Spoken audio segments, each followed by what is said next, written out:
आई नहीं के भी जाइबा नहीं हागे चाची।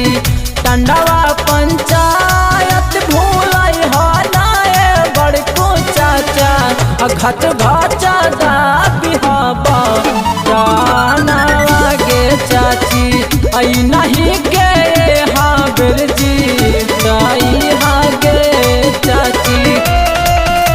सुनील भैया जिंदाबाद जिंदाबाद जिंदाबाद। लालू भैया जिंदाबाद जिंदाबाद जिंदाबाद। उत्तरी क्षेत्र संख्या 11 की जनता जिंदाबाद जिंदाबाद जिंदाबाद।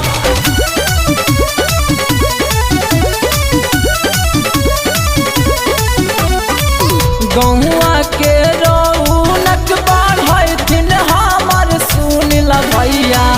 गौआ के रौनक बढ़ैथिन हमर लालू भैया। पंचायत समिति बनाई हागे चाची।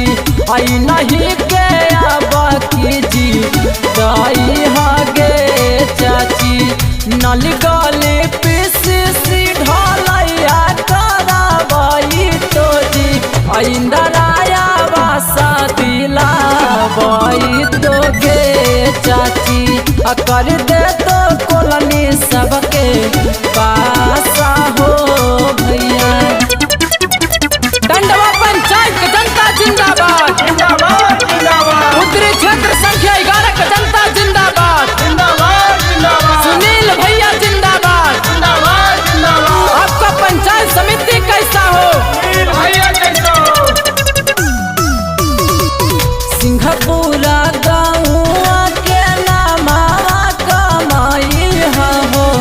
सिंहपुरा गाँव के नामा कमाई हो। सुनीला भैया के जी दाई हागे चाची। आई नहीं के भी जाइबा नहीं हागे चाची। सुनील भैया जिंदाबाद जिंदाबाद जिंदाबाद। लालू भैया जिंदाबाद जिंदाबाद जिंदाबाद। उत्तरी क्षेत्र संख्या 11 की जनता जिंदाबाद। जिंदाबाद जिंदाबाद।